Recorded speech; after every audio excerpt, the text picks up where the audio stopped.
right, my friends, I just did my best movies of 2025, and I'm happy to say I saw more good movies than bad movies in 2025, which I think is rare for a lot of people. However, I still saw a number of bad films, really, I guess 16 really bad movies. But I have a top 10 bad movies list, and I have a number of honorable mentions. That's what we're going to start with right now, Jay. We're going to start with these honorable mentions. Maybe at one time they had the distinction, the despicable distinction of being featured on my top 10 worst movies list of 2025, but they were kicked out by trash, by big stinky turd movies that were even worse than them, which is saying something. So let's just go ahead and get right into the first honorable mention. My first honorable mention is Captain America: Brave New World. This movie just left me so frustrated because of the missed opportunities within it. The story just doesn't stick the landing. It feels overstuffed, juggling way too many plot threads without giving any of them enough room to breathe. Sam Wilson, his journey as the new Captain America in this movie, never really lands emotionally or thematically. He's kind of pushed to the side for a bunch of Incredible Hulk plot threads that were kind of left hanging all the way back in 2008. It's really bizarre. And the villains, especially Samuel Stearns, the leader, barely feels threatening, looks so goofy in the movie. There's just so much exposition, and you have the whole recycled MCU lore packaged in that with the Incredible Hulk stuff, making it feel so formulaic rather than exciting like the previous Captain America movies, which are so good, especially Winter Soldier, which is still my favorite, and Civil War, which is also fantastic and a great sequel. The first half just drags with dialogue-heavy scenes, and then the film just rushes through moments that kind of should carry real emotional weight, but it just leaves a sense of this movie is just trying to do too much and is for the most part, saying too little. And the film, as we all know, it clearly went through multiple rewrites and reshoots, and it shows. Some scenes feel stitched together rather than flowing naturally, and the tone constantly wavers between political thriller, blockbuster spectacle, MCU fan service, a Hulk movie. Anthony Mackie and Harrison Ford plays Red Hulk, Thunderbolt Ross. They give, I think, solid performances, but they can't save a script that has gone through so many changes and is just leaning on generic dialogue and so many half-baked ideas. Visually, the film is very disappointing, and while you have maybe the Red Hulk, which is fun, it's not enough. It's ultimately, it just feels like one of the more forgettable entries in the franchise within the MCU. Not the worst, but definitely not one of the good ones in any capacity. And my next honorable mention, Chad, is I Know What You Did Last Summer. One of the worst horror legacy sequels in quite some time, which is saying something because there have been a number of them. The story barely adds anything new to the 1997 original, which I'm not even a big fan of personally. You have a group of friends cover up a deadly accident, and really only one of them was responsible for whatever. And a year later, someone comes after them. It should have been tense. It should have been thrilling, but instead the pacing feels slow. It's all over the place. The first act just rushes through the setup. The middle just drags, and the final act just feels bizarre and just so anticlimactic. The characters are incredibly thinly written and mostly interchangeable. There's a bunch of dumb, pretty people. Dialogue, of course, feels clunky, making it really hard to care who survives. And the movie just tries to inject humor and modern references, but none of it really lands, ever. And the tone keeps kind of bouncing between self-aware quips, serious horror moments in a way that never really works. It's like a really bad version of Scream, which I would argue I Know You Did Last Summer is a much worse version of Scream. And the direction, it just struggles to keep a consistent tone. And the cinematography is flat. The jump scares are predictable. Sometimes it's really confusing, kind of coming out of nowhere. It's how did that happen?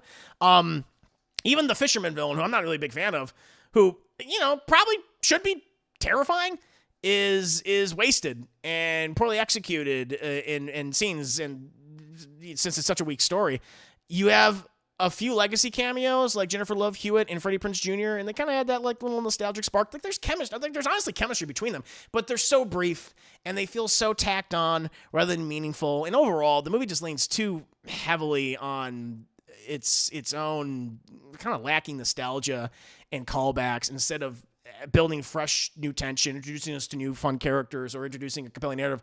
And it does something with Freddie Prinze Jr. that will definitely piss off longtime fans of the first movie. I'm just not as invested in that movie, so I'm just like, all right, well, that was weird. That happened, I guess. But yeah, I know you did last summer, 2025. Not great, not great. My next honorable mention, chat, this might come as a surprise. This might be on some people's best of list, but I'm sorry, I really dislike this movie. And that movie is Mission Impossible: The Final Reckoning. Thank God it's The Final Reckoning. I'm done with this franchise. The story is just way too bloated and convoluted, just packed with countless exposition dumps about AI, a rogue AI called the Entity, and the world-ending stakes that should feel intense, but they end up just dragging the film down by the end. So much of the movie feels like you're stuck in briefing rooms, listening to characters explain every tiny plot point instead of actually experiencing suspense or clever or fun spycraft. The runtime is 3 hours, and it makes these slow stretches even more noticeable and so unbearable. And even the major plot developments, they either get over-explained or they just don't make sense anymore. They just don't make any sense without like mental effort for us to go like, all right, sure, whatever you say, Tom. You know, for a franchise that's kind of been known for smart, fast-moving action, it feels like the story is moving like, I don't know, like molasses or something. You know, Christopher McQuarrie, he tries to connect everything. He tries to tie everything back to the previous films, from Mission Impossible 1 to Mission Impossible 3 and all these other movies, and layer in these emotional beats. But in doing so, the movie loses the tight plotting and the inventive espionage stuff that made the series so fun to watch in the first place. Scenes are so repetitive or unnecessary. You can cut out so much of this movie because of the repetitive crap that these characters are regurgitating in this film. Even when the action finally does kick in, it can't make up for those stretches. I'm sorry, it can't make up for those stretches of just ponderous, bloated, gratuitous setup, supporting characters barely get any time to shine, and they introduce so many people in this movie. I'm like, I don't even know who you are. I don't know what your name is. I don't care. You're already dead. Didn't even matter. Tom Cruise has to carry almost everything on his own, which makes it feel less like a team mission, and that's frustrating. And it's just more like a lecture on Ethan Hunt and his dubious and overly complicated backstory and history. There are certainly a few impressive set pieces, but overall, the film just feels so overstuffed and muddled and bloated. This is a big bloated movie, and it's just not satisfying. It's not a satisfying ending, the slightest. And even how it ends, I'm like, you ended in such a way where it's like, now we're gonna do the next mission. Now it didn't feel like, well, that's it. Goodbye, everybody. We loved you. Let's all hug. It's like, all right, well, I guess I'll see you next time, but I don't think we're going to see these characters next time, chat, because also the movie was a huge commercial failure, too, because it cost $500 million for some reason. Yeah, really, really dislike this film. Might be a hot take, but I'm sorry. Man, I miss the days of Mission Impossible 3 and 4. Hell, even 5. 5 is much better than 6. Fallout was kind of like the last really good Mission Impossible. These Dead Reckoning movies, PU, no thank you. I'm good. This is the worst Mission Impossible film since Mission Impossible 2. I was hoping for goddamn random doves just suddenly bursting out and Tom Cruise riding, crotch rocket motorcycles. I needed something. At least that movie has better pacing. My next honorable mention, chat, The Running Man. Edgar Wright's The Running Man. The story in this film, it just feels all over the place. Like never really fully committing to either a thrilling action film or a biting like social satire. Like Ben Richards, who's played by I already forgot his name. don't remember his name, Chad. I don't even remember. Not Arnold Schwarzenegger. Not Arnold Schwarzenegger. His fight for survival, which is supposed to be like this deadly game show, it should feel urgent and intense. Instead, it just paced so poorly. And so many of the emotional stakes surrounding this version of Ben Richards they barely land. The film just constantly shifts really awkwardly between bleak dystopia, clunky satire, generic action slop, and nothing hits. Nothing ever hits, making just the whole thing just feel like a string of flashy set pieces than a cohesive narrative. Even when the story kind of does pick up, Richards' motivations, they're just skimmed over. So you don't really have anything to grab onto and like really, really care about. And the direction and writing don't do this movie any favors either. Like Edgar Wright's signature style, his sharp editing, his visual flair, his precise tone, it's not here. It's either absent or really muted. It just leaves the film totally uneven. And dialogue consistently falls flat or leans too heavily on exposition instead of characters, which he's usually really good at. And the supporting characters are so underwritten and mostly forgettable, which just makes the world feel emptier than it should. Its attempts at humor or satire frequently miss. And the finale, which should have been a payoff, feels overstuffed and confusing and overwhelming. It's a pale, blue-gray imitation of the much better 1987 film, the actual good Running Man movie. We can now refer to we have the good one and we have the bad one. And the bad one is very much Edgar Wright's The Running Man. Just such a disappointment. Moving on to my next honorable mention, chat. This shocked me. 28 years later, I went into 28 years later so excited, hoping for a terrifying return to a world of the original film, 20 Days Later, which is one of my favorite films of the last 25 years of movies. But honestly, it left me just feeling frustrated, annoyed, confused most of the time. The story is so in focus and so uneven and never quite decide what it wants to be. The film starts with the kind of, brutal, chaotic energy I think a lot of us fans expect, but quickly shifts into a slower, more contemplative, dull journey that often feels really tonally jarring. The middle drags with so much melodrama that doesn't land at all, and the ending collapses into just like something that's ridiculous that you can't help but go, what the hell was that? What just happened? And on top of that, there are just moments that don't make any sense. Characters just make baffling choices, and the logic of the virus and the infected is so inconsistent now. It's like, wait, what? How is this involved? What should have been like a really taut, terrifying story often feels just like meandering. And Danny Boyle, he makes so many bizarre and off-putting choices in this film. And Alex Garland, gotta bring him up too, who I think is really a shadow of his former self. The editing and the tone make the film feel like very patchwork. And attempts to weave in deeper themes or commentary just all come across half-baked or just really stupid. And many supporting characters are underdeveloped, which just makes it hard for me to just invest in. And the struggles that they go through. And even the new infected, which should add fresh terror, mostly come across as just strange variations that don't really add to the thread. If anything, they're just confusing, or they set up scenes that are like really unintentionally funny and weird. Like that whole scene with the pregnant infected, I was like, what the hell is going on? The power of motherhood! That's what's going on. I'm like, get the hell out of here. Get this slop away. And the new movie, the sequel's coming out in like a couple weeks, and no one cares. No one cares! I can't believe it. I can't believe it! Moving on from that one, Chad. I got one more. I got one more honorable mention, Chad. One more honorable mention. It's a very recent one. Avatar, Fire and Ash, Jim Cameron. I'm done with you and your blue kitty cat people in Pandora, all right? I don't want to be there anymore. I'm tired of it. Yes, the visuals are, of course, stunning. There's no question there. But the story itself feels so bloated, and the themes and the plots are overly familiar. It's over 3 hours long. It's the same movie as the second one and the first one. It rehashes the same beats we've seen in all the previous films. The narrative is predictable. It's exhausting rather than engaging. And the dialogue, man, in this film is so bad. It's so inconsistent. Like some lines are fine. But too often it feels just clunky and, again, exposition heavy. Many of the new characters, like the Fire Na'vi, the Ash people, and their leader Varain, initially, like, this is cool, this is interesting.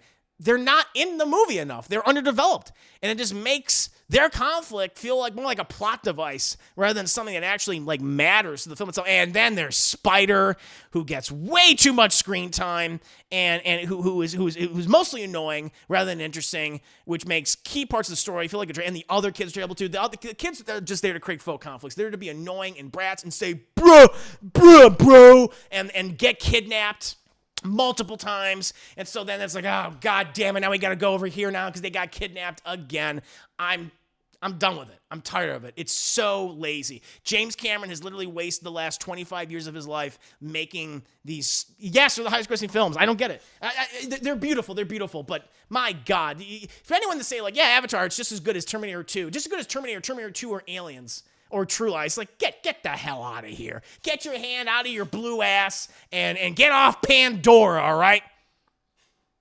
Anyway, those are my honorable mentions. Let's go ahead and get to the top 10 worst movies of 2025. I just mentioned my honorable mentions. I didn't like these films.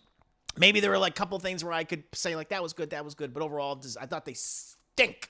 They're stinking up the place. And maybe at one point they were on my worst of list, but now they got kicked off, and these are the worst ones in my opinion, chat. And starting at, this one might be controversial to start with at number 10. Some people, this is their worst movie of the year, but I'm sorry, I can't put it at number 1. And that movie is War of the Worlds. Listen, a lot of people have it at their number 1. I totally understand, but there is no movie this year, no bad movie this year that has made me laugh more.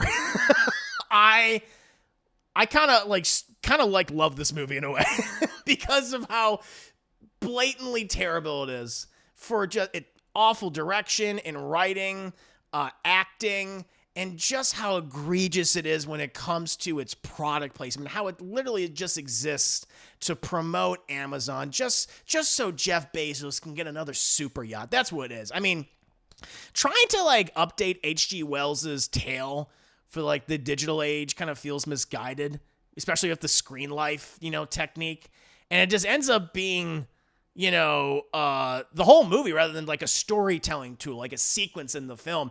And there's just almost none of the cosmic dread or visceral spectacle that made earlier adaptations of this work so compelling and work so well. The aliens themselves are barely visible in the movie. They're horrible effects. The effects are just so cheap and smart. You can create them on your own computer.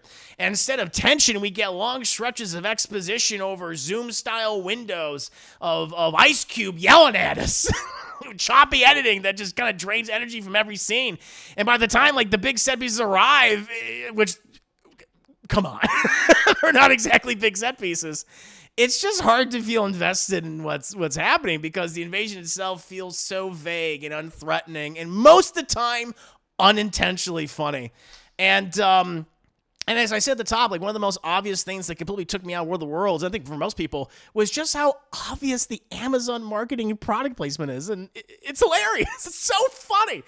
From the moment the aliens show up, it feels like less of a sci-fi thriller and more like a 2-hour Amazon commercial. You have Prime air drones that swoop in during the climax to save the day, trying to deliver like a crucial piece of information, a USB drive. It's ordered mid-disaster using Amazon. Even a $1,000 gift card somehow becomes plot critical to saving humanity. And at times I couldn't tell whether I was watching a movie or just a very elaborate advertisement for Amazon's services. And what just makes it even funnier is just how central branding is to the story. Like the Prime logo isn't just in the background, it drives the action. Characters literally rely on branded delivery drones, on Amazon trucks, But despite all that, despite this massive alien invasion that's going on, Ice Cube screaming at his kids and telling his pregnant girl to eat a muffin. Let her enjoy the muffin.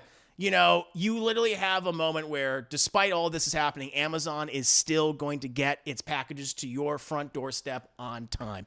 It's ridiculous. It's so funny, and I love it for that. It's wretched across the board, but it made me laugh. And so, yes, it's terrible, but I cannot, in my heart, put it at number one, because no bad movie this year has brought me more enjoyment than Ice Cube and Amazon's War of the Worlds. The rest of these movies, though. At number 9, Chad, I have Him. I'll tell you this. I went into Him with a lot of curiosity. A psychological sports horror film with Jordan Peele's influence behind it. He's producer. But I came away really frustrated and really confused after watching this movie. The story essentially starts with an interesting premise, like a young quarterback named Cam who gets like invited to train with his idol, Isaiah White, after like this career-threatening injury, essentially. But the execution is just all over the place. Like, key plot points aren't explained at all. Like, why is Cam given the opportunity, or what exactly is Isaiah's bizarre training meant to accomplish? You know, instead of like a cohesive narrative, the film just feels like a series of disconnected, surreal, trippy scenes with heavy-handed religious and cult-like imagery that's often confusing, mostly pretentious, rather than meaningful. What could have been emotional or tense just kind of falls flat and just feels dull by the halfway point. And the direction and writing, they don't help either. Justin Tipping's style is certainly, it's bold, visually bold, but the pacing and the tone is just so awkward. It's like it's part sports drama, it's part psychological horror, all abstract symbolism. Scenes meant to be unsettling come across as perplexing, or most of the time unintentionally funny, because the film never decides really what it wants to be or what it's trying to say. The script is just so full of awkward dialogue and thematic flourishes that really never go anywhere. It just leaves the movie feeling like a kind of concept art or something, like you're looking on a wall than a fully realized story. It's the classic case of style over substance in a way that's frustrating for anyone expecting a tight, suspenseful, supernatural thriller. And the performances, I think, are very uneven as well. Like Marlon Wayans, he delivers some genuine and intense moments as his character of Isaiah, right? But eventually you're like, all right, you're just kind of doing the same thing over and over and over again. You're good, but like, where are we going with you? And Tyreek Withers, man, as the lead, he never quite has the ability to fully inhabit his role, let's say, or really the material. All the supporting characters are undeveloped, and lines that are meant to be profound feel clunky or just really out of place, breaking the immersion rather than honestly adding to it. And there are flashes of potential in this film. Like, I see it, but they're just drowned out by abysmal writing and bizarre, distracting visual. The strobe light. Oh my God, chat. If you have a history of seizures, I don't know if you should see this movie. You're gonna go into shock. It's just so hard to connect to any of the story or the characters when so many elements just feel completely out of sync with each other. Nothing's on the same page. And the third act, man, the third act, at that point, the film just collapses into a mash of cult rituals, more abstract imagery, and it just really never pays off. It doesn't feel like it pays off. You know, the finale is, again, visually striking, sure, but it's narratively hollow, leaving you confused rather than thrilled. Instead of a commentary, which again, it's interesting ideas, instead of a commentary on sports culture or the behind the scenes aspects of sports, and the medical stuff too, or even just being a psychological thriller, it just feels like a film that tried so hard to be ambitious with what it was doing, but it couldn't hold itself together under its own weight, under its own ambitions. It's the classic case of a film that thinks it's smarter than it actually is. That's why it deserves its place on my list at number 9. But it's not as bad as this movie. At number 8, I have Shelby Oaks. I went into Shelby Oaks curious to see what Chris Stuckman could do in the horror genre, especially after all the controversy he started years ago. Talk about how he's not going to review bad movies anymore, and all kind of the weird things he said surrounding that. And Just felt odd to me. Essentially, the story follows Mia as she tries to unravel what happened to her missing sister, which should be like a solid, gripping premise, honestly. Instead, the narrative leans heavily on all the horror cliches you've ever seen without making them feel fresh or meaningful.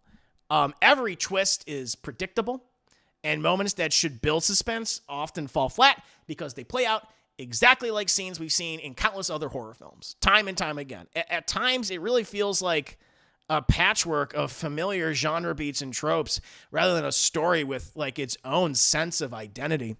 I think part of the problem is really its inconsistent tone. It's inconsistent structure. The film, it constantly shifts awkwardly. Well, initially as a mockumentary movie, found footage film, and that's where I think it's at its best place.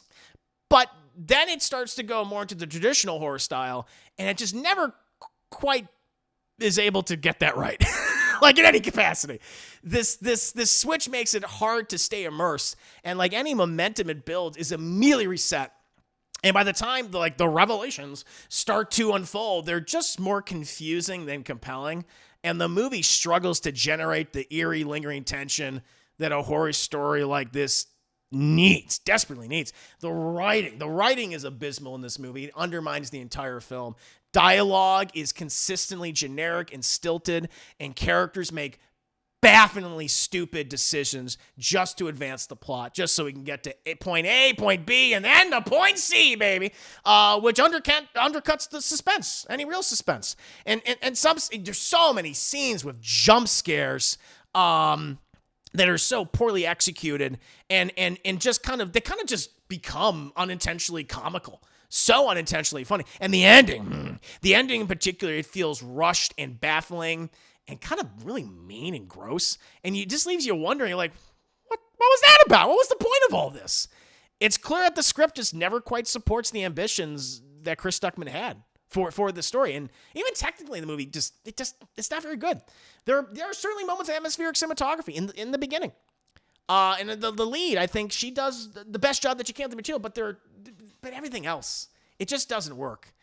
It's so scattered. It's just a movie that feels like a watered down greatest hits of borrowed horror tropes from M. Night Shyamalan movies or the Blair Witch Project. It just is so bad. and it's frustrating. It shows flashes of potential, but ultimately it's too predictable. It's too predictable. It's too unfocused, and it is painfully derivative of better films. But chat, that's his number 8. And number 7, I forgot I watched this movie this year. I forgot about it. I was like, oh my God, I watched this movie. Yes. Smurfs, chat. Smurfs. Oh God, a Smurfs movie. Listen, I grew up with the Smurfs. I enjoyed the Smurfs when I was a kid. I used to watch the original animated show. I watched those specials. They were very fun. They were very charming. I enjoyed them. But oh my God, the Smurfs films, the live action hybrid movies, they've been awful. They've been so awful. And maybe like this one isn't as bad as some of those past ones, but it's still like really, really bad. It's still an awful film, which is why it deserves this place on my list. Like, the story is one of the film's many weaknesses.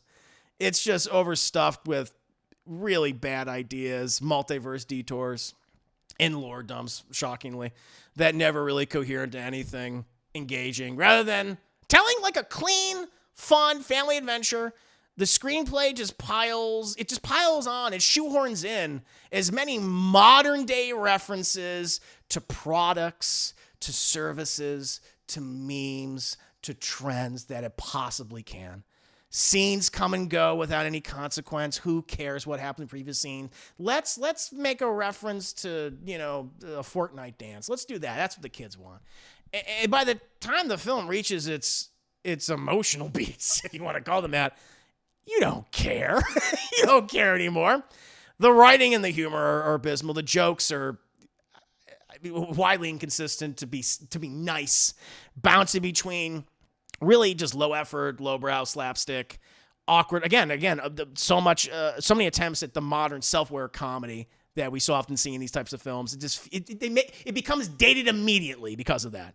And very few of the gags land at all. And too many moments feel like placeholder jokes to fill space rather than to entertain us as an audience. And the humor, it's just noise. It's just noise. It's just screeching. It's just bland pop culture references. And it just makes the whole experience just dull instead of what it could be, it could be fast. It could be colorful. It could be fun. There's potential in the Smurfs. But they don't care. They're like, this is the Smurfs. We'll do whatever the hell we want with it. And also Rihanna. Listen, this movie has a huge cast of people. This movie has John Goodman's in this. Kurt Russell's in this cast. I was like, how dare you? Why are they here? But Rihanna, man, she's in this too. Rihanna's turn is Smurfette. That's something else. Listen, she's undeniably talented as a singer. I will admit that. And she's a beautiful woman. Like, I like her, but her performance sucks. She never clicks as the character. And she just often sounds more like Rihanna reading lines than Smurfette inhabiting this world. You know, when we go to the Smurf Village, I hear Rihanna's voice, I'm like, nah, honey, you don't belong here. And the musical elements that are just kind of tied to her very presence, they feel more like her, like, I don't know, like branding. Like attempts at brand synergy than like organic storytelling. And the songs themselves just don't add any personality or emotional weight. It's a it's a classic example of a high profile casting choice that was made by corporate executives. And it just, everything about it just feels so empty and sad. And it just has this oppressive corporate sheen.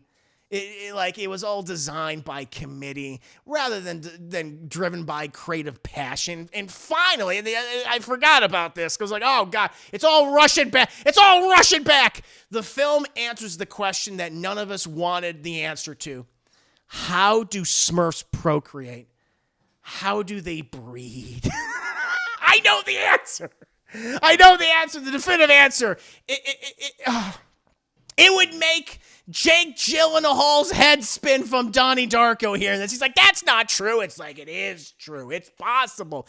They breed of a thing called poots. The snooter poots. Who are these like really derpy, walled-eyed, hairy fuzzballs that are all voiced by Natasha Lyonne, who sounds like this throughout the movie. Nick Offerman's Smurf. He's a Smurf in this. He's John Goodman Smurf's brother.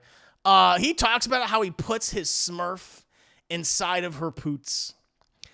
And I don't want to know about that.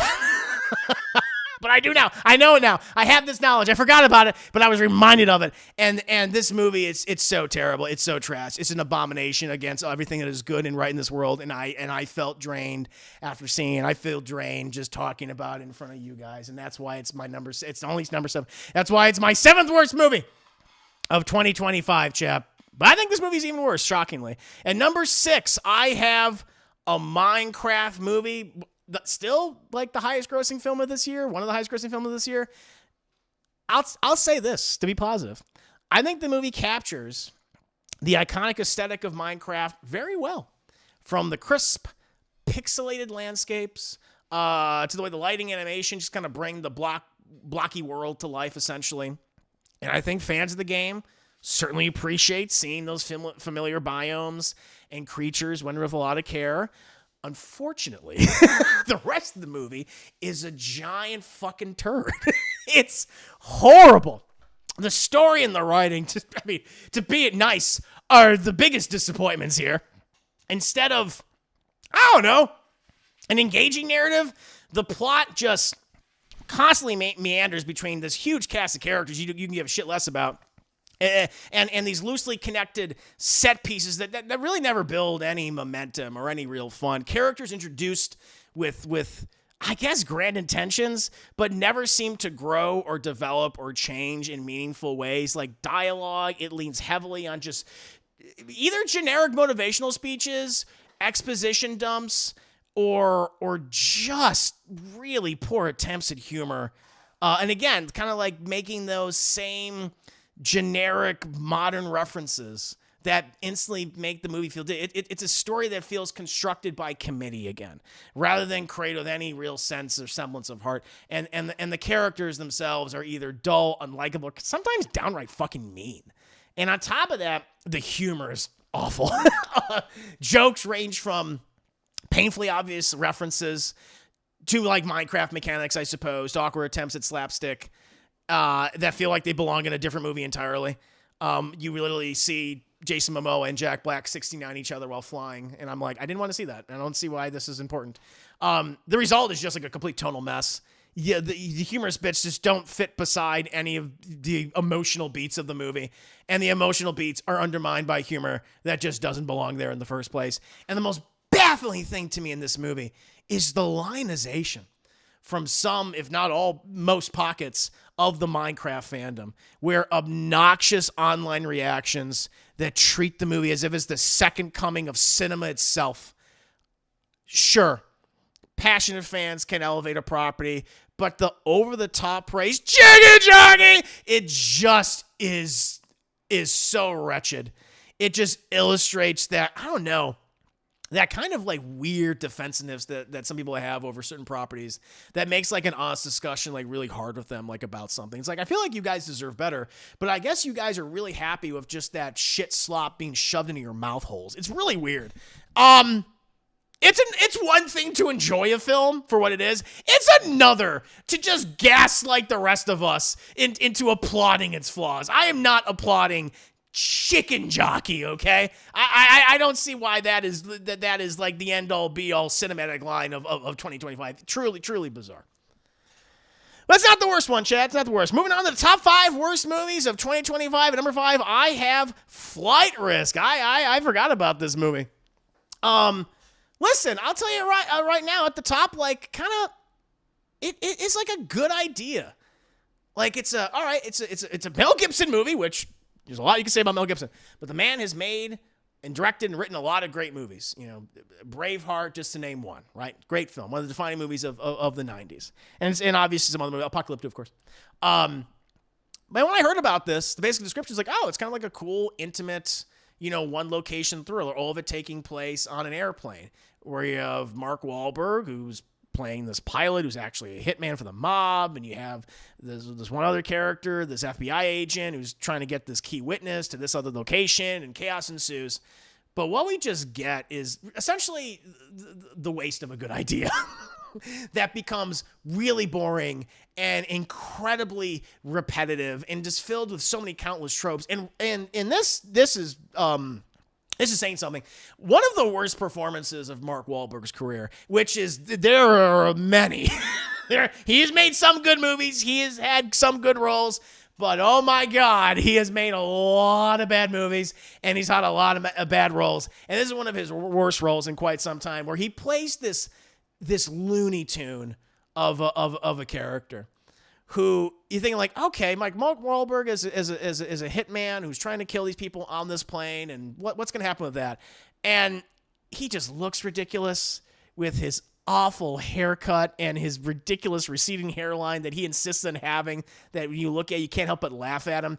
And so much of, okay, you find out he's actually crazy on top of being a hitman for the mob, but it's the way in which he chooses to perform the character, the way in which he envisions what a hitman or an assassin should be. And so much of it just devolves into him saying, hey, you know what I was thinking about right now? I was just having a dream where I ripped your face off. I ripped your face off, and I ate parts of it, and I put the rest on me. And I killed that guy, and I got my fucking money. Hey, you want to know what else I'm thinking about? It's just that. It's just that. Over and over and over and over. Like, the one funny part, I guess kind of the one funny part is like how he dies at the end. He gets sucked under a fucking car. Which is like, okay, there was something there. But still, there's not enough. There's not enough. Oh God, and it's just so goddamn. Really, there's nothing in it, and it shocks you because it's like, this is directed by Mel Gibson. Again, you say a lot about him, but he's a really good filmmaker. He's a really good actor. Like, he knows writing, he knows direction, and he knows acting. It's like, how is like none of that on display? Like, what the hell happened to you, Mel? I mean, we kind of know what happened to you, but like, what the hell happened to you as a filmmaker, man? It's so weird. It's so dumb and boring, and featuring a Mark Wahlberg performance that I will, the very least, the movie gave me some new quotes from him. The new psychotic, what if Mark Wahlberg was Hannibal Lecter? What about that? Hey, Clarice, how you doing? Hey, I smell you. That's really nice perfume you're wearing. Are we wearing some kind of lotion? That smells real good. What did Multiple Mix say? Oh, he said he could smell your vagina? I can't smell your vagina. My smell is not as good as Multiple Mix, but it's okay. I'm going to smell you later. See ya. It's like, what? What's happening?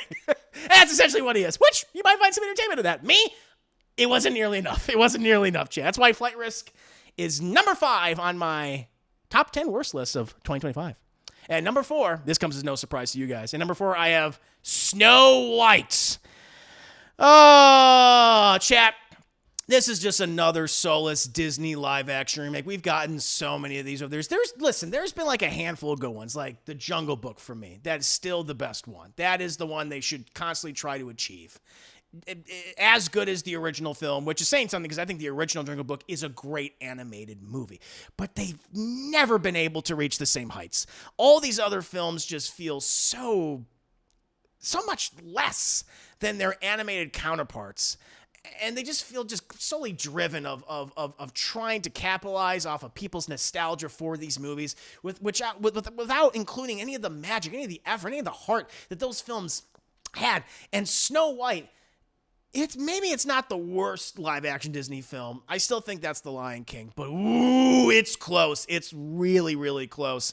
And it is nowhere near the level of the original classic film that came out in the 1930s. I mean, Disney's first, I believe, theatrical animated movie. Put them on the map, Inspired so many other creators and animators, artists for decades to come. A film that is nearly 100 years old. It's such an important place in history. And you got Rachel Zegler to talk so badly about that original film. This movie was cursed in the beginning. It never had a chance. Like, listen, I'll say this. Rachel Zegler, she's the best thing in it. She has a good singing voice, and she's able to deliver on those songs in this movie. But the behind the scenes with her, of her being so dismissive and antagonistic towards the original film, was really bizarre and left a really bad taste in people's mouths and like actively worked against the film. And the fact that it was just, you could tell this movie was reshot as well. We'll talk about the dwarves in just a second, but there's one other character, as opposed to Rachel Zegler, which horrible, she's not great at talking outside of acting. Gal Gadot. I mean, this further confirms that Gal Gadot is one of the most wretched actors working in Hollywood today. She cannot say a line without sounding like a moron. It's kind of baffling. And the fact that she still is getting all this high profile work, although I think that's about to dry up. I mean, her bad acting has become a meme. It's become a punchline for so many people for years now, but it really, I think, is hammered home in this film as the evil queen in Snow White. Like, that's a role that you can have so much fun with. You can be so broad with. She feels like she's in a completely different movie compared to all the other people. She is so inconsistent from scene to scene to scene. You're like, what are you even trying to do now? What are you even trying to say? I can barely understand you. Speak English, goddammit. She struggles with that. She can't even speak English. And she's one of the worst actors working today, and Snow White just further confirms proves that point. You could have cast so many other, much more talented people to play this character. And you want Gal Gadot. You want Gal Gadot because she looks hot. She's pretty. That's really it. And outside the first Wonder Woman movie, which even then, I think Chris Pine's the one that really brings out the best in her. Everything else she's been in, she's been wretched. And it's like, why is she being in all these movies? What's the plan here? It's very bizarre. However, I still feel like the CGI dwarf abominations are the worst aspect of this film because famously, chat, they weren't going to be in the movie. The 7 dwarves were going to be in the movie. It was going to be the 7 people of different like sizes and backgrounds. They're like going to be thieves now, and they're still in the movie. One of them's like a regular like dwarf, like human dwarf. But they're like, all right, well, we're going to change this. And because of the backlash. And so instead of, I don't know, hiring 7 dwarf actors to play these characters, let's just get 7 CGI abominations. And they are so creepy. And they are so off-putting the way they dance and move around and interact with Rachel Zegler. It's just, ugh. And then it's just confusing because it's like, okay, you have 7 CGI weird abomination dwarfs, but then you have like a regular dwarf guy. And I was just like, so what's the difference? Inconsistencies in the lore. I'm like, I don't understand this. How is this is not working. at all. Like what does this mean? So what are dwarves in this world? I don't fucking know. But what I do know is that the Snow White is definitely one of the worst live action Disney remakes of all time. Maybe not the worst, but ooh, baby, it's close. It's close. And it's emphasized thanks to an awful performance by Gal Gadot, really bad CGI animation throughout the entire movie that immediately takes you out. It's like this world doesn't feel real at all. I don't feel immersive at all. It just feels like corporate slop that's just being shoved into my mouth. And I'm like, get it out of me. I don't want it inside of me. Get it out of here. So that's why Snow White is number 4. And number 3, Chad, I have The Electric State. And of course, this film is coming from Anthony and Joe Russo, who are probably the best known for directing some of the best entries in the MCU. Captain America: The Winter Soldier, which is still my favorite MCU movie. Captain America: Civil War, which is great. And then the last 2 Avengers films. Infinity War and Endgame, which I also thought were really, really good. And of course, is also the writing team of Marcus and McFeely, who worked on those movies with them. And, the Russo's, post-Marvel career hasn't been going very well. It has not been great with films like Cherry and The Grain Man, and now, obviously, with The Electric State. This is a movie. This is like one of the most expensive films ever made. It was like a $320 million, and the movie just sucks across the board in so many ways. And showcases, I think, some of the worst aspects overall of bad blockbuster filmmaking. And its premise, it's like loosely based off of this graphic novel of the same name, but has barely anything to do with it, and stars like a really big stacked cast of people. They include Millie Bobby Brown coming off of Stranger Things, obviously Chris Pratt, Stanley Tucci, a lot of other folks. And the film essentially follows like this orphan teen in this alternative 1990s, where she like hits the road of this mysterious robot who might be her autistic brother, I guess, whose autism is now uploaded into the machine. I don't know. And to find, her long-lost brother who is some facility somewhere, right? While teaming up with a smuggler played by Chris Pratt, who is essentially just a really shitty Han Solo and a wisecracking black robot sidekick, chat. Because you need those. You need them. You need to be black, and it needs to be wisecracking. And this movie just begins with so much exposition and a goddamn slideshow of all the events of this alternate 1994 and the war of the robots. And Mr. Peanut is their president for some reason. He's a robot too, and I don't really understand that. And now the robots now live somewhere like in the American Southwest, and they live inside a mall, and they all suck. The story and the characters just suck all throughout this movie. Everyone hates one another and is fucking mean. That's the other thing about this film. They're all mean, and they all scream at each other instead of having actual conversations. There's just so much faux attempted emotion with these robots. Like, oh, they're real. They love, and it feels unearned. You don't care. The bad guys don't care. They just want power. Stanley Tucci just wants to be, he wants to be Neo from the Matrix, and he's like, I gotta use this autism kid, just plug all of his autism inside of the internet so I can harness the autism internet, and I can control the robots with autism, thus taking over the world. That is what this movie is. It's the Autism Electric State. That's what it really should be called. It's a waste of nearly $350 million. It's a waste of everyone really involved. There's so many other cameo appearances of other. Jason Alexander's, and he plays an abusive dad. And the film's like, Jason Alexander, stop hitting Millie Bobby Brown. What the hell are you doing? It's so weird. But there's not a single moment of fun. The designs are all really ugly looking. They're not appealing, not aesthetically pleasing at all. It's just like, ugh, you just walk away. You walk away bored, frustrated, and just kind of baffled at everything. And I'm tired. I'm tired of autism being used as a plot device. Stop it.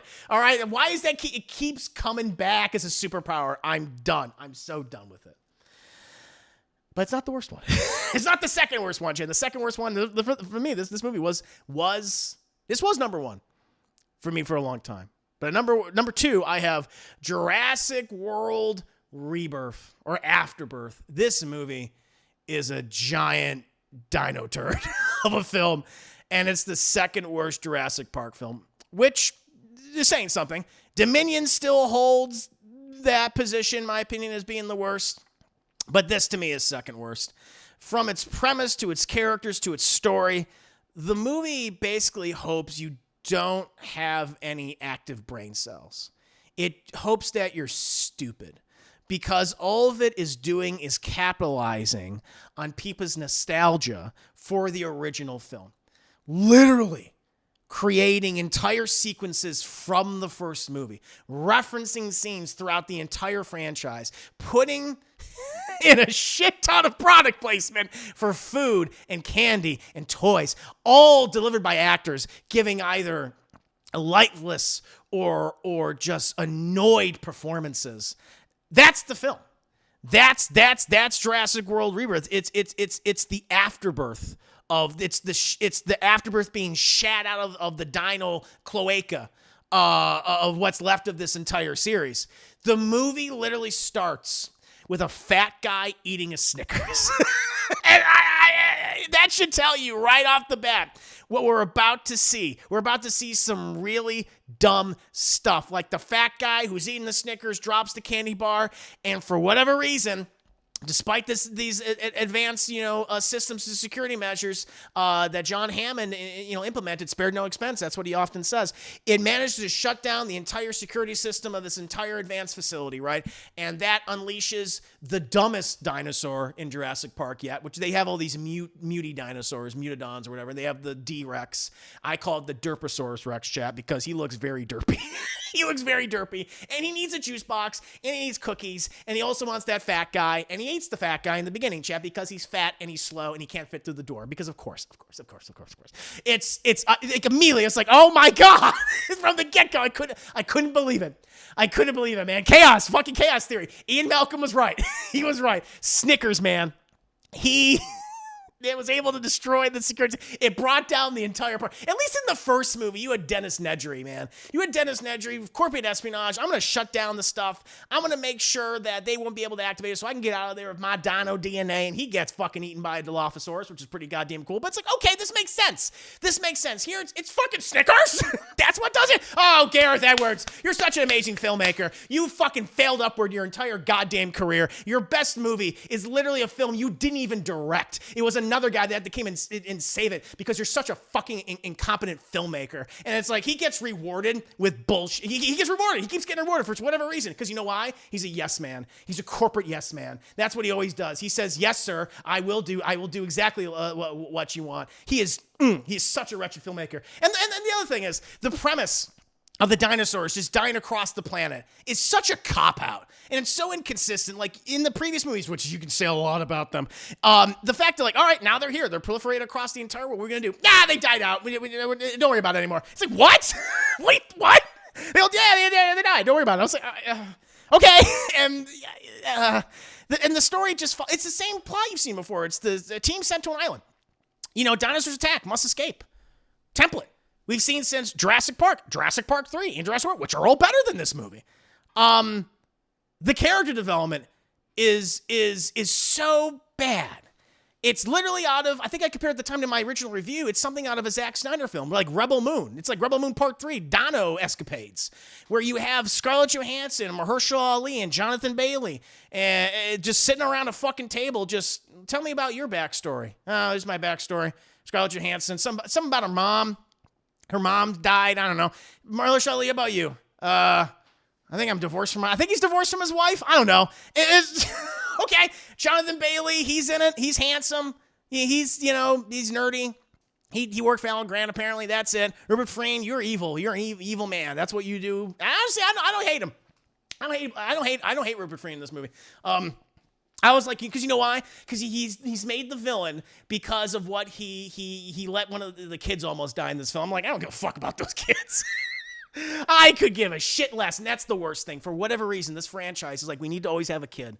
We always need to have a group of kids to save. And we introduce this other family, the Delgado family, with a father who's a cuck. He is the cuckiest father I've ever met, where he lets his girlfriend, no, Jesus Christ, he lets his daughter's boyfriend walk all over them as they're in the exclusion zone, which you're not supposed to be in. There's a goddamn quarantine around this huge space where somehow despite this fucking all the dinosaurs dying around the world, this part they're good, but they decide to sail through there even though that's public knowledge. And there are so many scenes with these annoying kids, and it's so funny because the girlfriend doesn't even talk to the boyfriend once in the film, which is really weird. But there are countless scenes of the dad just being a goddamn beta male and letting the boyfriend walk all over him throughout the entire film. And I despise that entire family. And I wish like Gareth Edwards would have like some modicum of like a backbone, but he doesn't. He's not capable of that. To like maybe kill some of them, but he doesn't. He doesn't. And it's just, they're so obnoxious and annoying. And every time you cut back to them, like, I didn't like the other characters. I don't like this Dino Expedition led by Scarlett Johansson, who was like, I'm in my pay me mode, pay me. I did my dramas. I got paid $2. I need a big paycheck, man. I need to renovate my house. I want to have another baby. Like, it costs money though to do these things. So pay me my Dino bucks. And Universal went, all right, I'll pay you some Dino bucks. And she's like, I'm doing this, but I'm giving you bare minimum. I'm giving you 10%. I'm not giving you goddamn, Lost in Translation Scarlett Johansson. I'm not even giving you Black Widow Scarlett Johansson. You're gonna get 10%. You're gonna get Dino Scarlett Johansson. And they're like, all right, that's fine. And that's what they do. And then there's just the blatant and obnoxious advertising throughout this entire movie. It stars Doritos. These are the true stars. It stars Doritos and Twizzlers and Lay's chips and M&Ms and Mountain Dew and Pepsi and Coca-Cola. And of course, a very special appearance by Snickers. In a very pivotal role. You can't forget about Snickers, chat. And there's like this other dinosaur named that the kids adopt and they name him Dolores. And it just eats Twizzlers, and it just drinks Mountain Dew, and Mountain Dew Baja Blast. That's all it's there for. It doesn't serve a plot purpose at all. It's just there to be fucking cute. It's there to be their baby Yoda. And there's just the constant references to the previous films. Objects in the mirror are closer than they appear. You see the huge sauropods, the swelling John Williams score, just like in the first movie. Raptors in the kitchen, except this time they're stepping on fucking bottles of Mountain Dew and Lay's chips. That's the only difference that they made. And you have the flare distraction. That's in the movie again. They do feature the raft river chase, but it's with the annoying characters that you wish would die. You don't care about these kids. Like, oh, I gotta fucking deal with these kids. Even then, it's not really. It's like all right, that happened. It's like fine, I'm good. All the mutant dinosaurs are lame. I don't like any of them. I don't like Mutodon, whatever it is. The flying raptors. I'm like, I don't care. And the goddamn Derposaurus. Get him a juice box Rex. Okay, he sucks too. He's like, all right. Like, I'll take the Indominus Rex over him. 100% I'll take the Indominus Rex over him. But think like, oh yeah, you're one of the iconic dinosaurs. Like, give me a fucking break. And the whole, it's just, the ending is so rushed. And it's, oh God. And it just undercuts what honestly could have been like a really powerful, like thematic moment in the movie where like, Blackerface, where Mahershala Ali could have sacrificed himself to protect everybody, but he somehow survives we don't learn how, he just does. It's like, okay. Gareth Edwards is just really terrible. He's a really terrible filmmaker. And David Cappy also wrote the script. I think he wrote this in a weekend. I think he fired the script out of his ass cheeks. We're gonna get another one though. It made a lot of money. It made like $800 million. And it'll probably be even dumber than this one because it's like, oh, we can put even less effort. People are still gonna see this bullshit. So yeah, that's why it was number one for the longest time for me. I really hate this film. I hate it. It just represents the complete failure of the franchise, and it's the evil parallel dimension twin brother of the first film. It's like, look how great the first movie is, and look how shit this is. And you have to make that comparison because it is so much just a shitty copy. Hate it. It's not the worst one though, Chad. This one, and I really debated back and forth in my mind. I'm like, I feel like I hate this movie more. I really fucking do. And just kind of also the reaction to it. I was like, oh man, I hate it. But number one, Chad. Number one, I have Five Nights at Freddy's 2. I hate this film. We live in a time where we are now getting a lot of great video game adaptations, both on the big screen and the small screen. Sonic Trilogy was really fun. I'm saying that as someone who's not a big Sonic video game fan. That's really fun. So I saw Sonic 3 twice in the theater. We've gotten some really great adaptations like Castlevania, Arcane, of course. We have some other big ones on the horizon. There's a lot of great material that's being adapted, and it's being taken seriously for the first time after having to endure for decades. Really pissed. There's some exceptions, obviously, but for the most part, just enduring for decades piss poor adaptations of fantastic video game properties that can be made in different mediums and work so well. But you just had people in charge of it that could give a shit less, or you've put people in charge of it who are just incredibly incompetent and don't know what they're doing. And I think that's the case for Five Nights at Freddy's. A large part of why this movie completely falls flat on its animatronic face is the writing, which leans so heavily on exposition and clunky dialogue that does little to flesh out really anything. The characters, the environment, even the world itself. Characters feel more like placeholders than actual people. And their interactions are just so awkward and uninspired. You don't give a shit what happens to them. You don't care what their fates are in this movie. Even when the animatronics are like literally closing in on them, about to kill them, you're like, I don't give a damn. There's more meat for the grinder, for these characters. And they all die in the lamest ways. None of them are special or unique or fun. And the performances across the board, they all suffer as a result. These guys are just collecting paycheck, both new and returning characters. I like Josh Hutcherson, man. And he returns as his character, Mickey or Mike, whatever the fuck his name is, in a much more limited role, by the way. He's not really the main character. And he just turns in just such a blasé, couldn't be bothered, inert performance, just lifeless, devoid of anything that could be described as passing interest or enjoyment. The script gives him absolutely nothing to do or anchor to. He's just there. He looks sad, and I felt sad for him. Then you have Elizabeth Lalille. She plays the returning character, Officer Vanessa. She's no better. She's worse, even in the movie. The sequel, for whatever reason, decides to focus more on her. And I think that was a very poor choice because she is probably one of the most dullest aspects of the first film, and really of the two movies combined now. Just constantly regurgitating and spewing exposition and lore dumps as her cop character. Her line delivery is atrocious.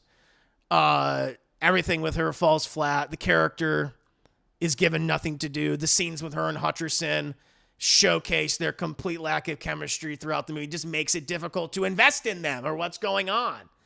And the worst thing about this film, really, the script tosses in lore references and backstory fragments, but they're so muddled, and they confuse you more than clarify things while watching the movie.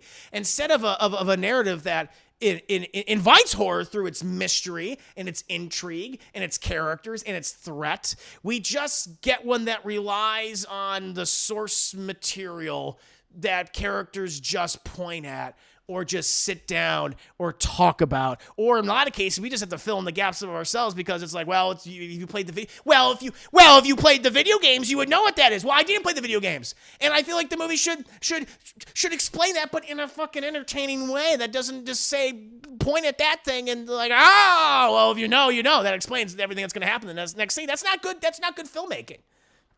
Even the animatronics, which should be the movie's greatest strength, are used in ways that undercut really their entire creep factor, all about everything when it comes to their creepiness. Instead of, explain, you have killer animatronics, man. Instead of explaining their unsettling designs or uncanny like movements and stuff, many animatronics they're essentially props in chase sequence rather than feeling like actual antagonists throughout the movie. And there's just a real sense that the film just spent its energy telling us these things and creatures and whatever are horrifying rather than actually showing us through clever direction or deeper, psychological means or through the writing itself of the script. That the lore is just overstuffed in this movie, but at the same time, it just constantly feels so thin and not well thought out at all. The film desperately wants to just please fans by just referencing numerous elements from the games, yet it never explores them with any sense of clarity. For newcomers, like myself, or just enough depth to make anything about them intriguing. It's, as I said in my original review, it's like jingling keys in front of a dumb animal to get its attention. just to try to generate a reaction, to try to stimulate the light behind the eyes, if you will. And I guess Five Nights at Freddy's fans, they sure do love jingling keys. Because when I saw this movie, they were going wild when a thing popped up, or a character made a certain movement, or when the animatronic like chick did something. They're like, "Whoa, fuck yeah!" rubbing their nipples and everything else. It's like, I don't understand. It's just so horrible. It's the worst type. It's the worst type of video game adaptation. It's the worst type of filmmaking. You know, it's like it doesn't try to innovate on the games and their general premise, which could be interesting and fun. I'm not even talking about the games. I'm not even saying the games are bad. I'm saying the adaptation of them is bad, which I think is like a lot of Five Nights at Freddy fans can't get through their goddamn thick skulls. You deserve, despite everything, despite all your mean comments, which I'm like, hey man, keep them coming. I feel like you deserve better. You deserve a better adaptation of these games, which are very, very popular. And there's something there. There's something there that can be mined and showcased in unique ways.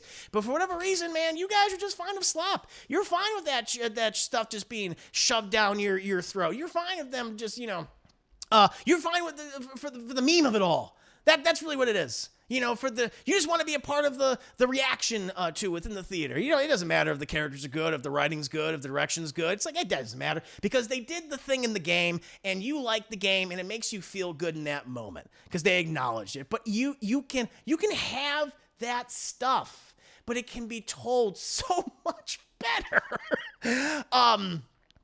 Yeah, it's there's nothing redeemable about this movie.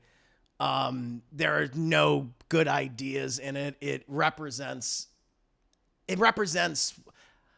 the worst type of video game adaptation. And I think that's very sad because we live in a time where we deserve better and we have gotten better. And I don't want to revert to that time. I don't want all these studios to go like, oh, well, look at what happened to Five Nights at Freddy's. I made that much money. We don't really have to try. We just have to fucking put some references in there and just fucking put it out there and be like, boom, $100 million, $200 million, baby. That's all we need. And it's like, I don't want to go back. And if you guys force us to go back, I'm going to be very mad at you. And that's why Five Nights at Freddy's 2, Freddy Fazbear and Friends, or whatever the hell they're called, that's why it is my number one worst movie of 2025.